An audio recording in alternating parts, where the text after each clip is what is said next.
Oke, Selamat siang rekan-rekan semuanya. Selamat siang izin Bapak dosen. Di sini saya sedang membuat tugas tentang mata kuliah Ilmu Sosial dan Ilmu Budaya Dasar.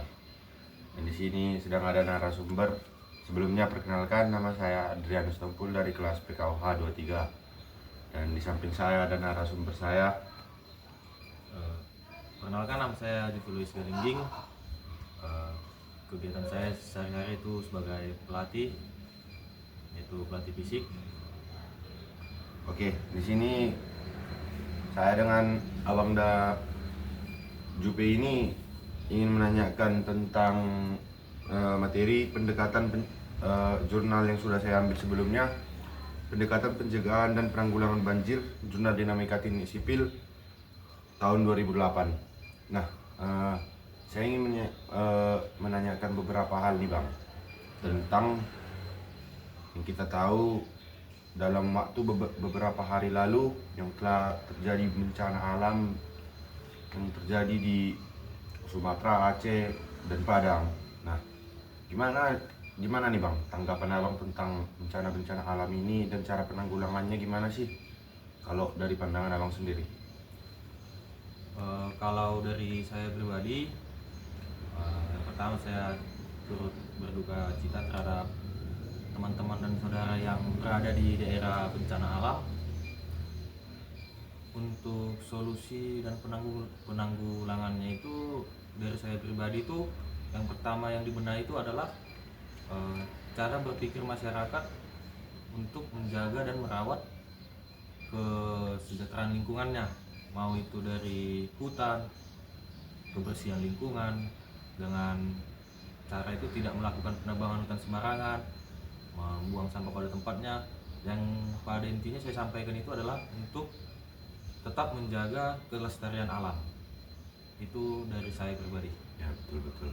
Nah, kalau soal ini nih Bang, kan banyak juga disinggung tentang penebangan liar dan juga yang sekarang lagi gencar di Toba itu tentang TPL nih Bang. Bagaimana nih Bang tanggapan Abang tentang itu Bang? Kalau saya pribadi, untuk menanggapi hal tersebut, mungkin saya hanya bisa memberikan sedikit pemahaman terhadap dugaan-dugaan masyarakat bahwasanya bencana ini disebabkan oleh adanya TPL. Ya, betul. Untuk solusi sederhana yang saya sampaikan itu adalah di mana pemerintah bisa menyediakan ruang buat pemilik TPL dengan masyarakat sekitar, di mana ruang diskusi disediakan untuk menyampaikan bagaimana Aspirasi gitu ya. aspirasi masyarakat, bagaimana solusi-solusi yang bisa diberikan oleh pihak TPL kepada masyarakat, terkhusus dalam soal menghadapi cuaca-cuaca ekstrim agar tidak terjadinya bencana-bencana alam, yaitu dengan cara pembatasan lahan yang digunakan oleh TPL untuk mengantisipasi penebangan liar atau penggunaan lahan secara tidak resmi begitu.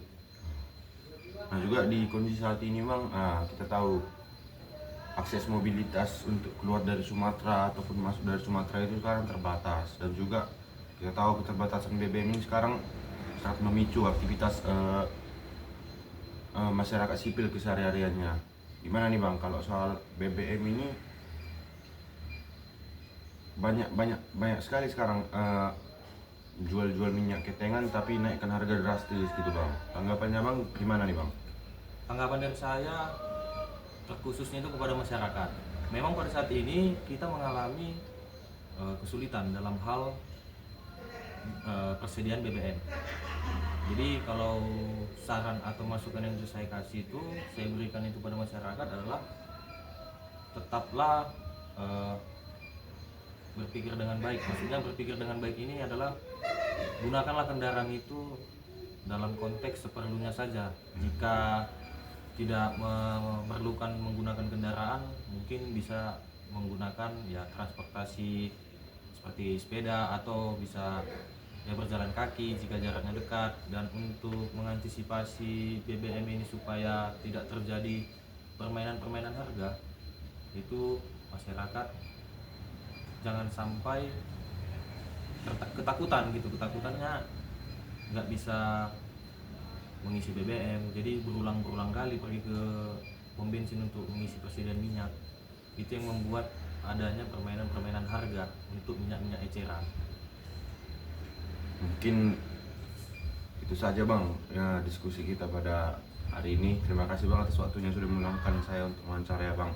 Oke, mungkin sekian dari tugas video observasi saya tentang ilmu sosial dan budaya dasar. Saya ucapkan terima kasih.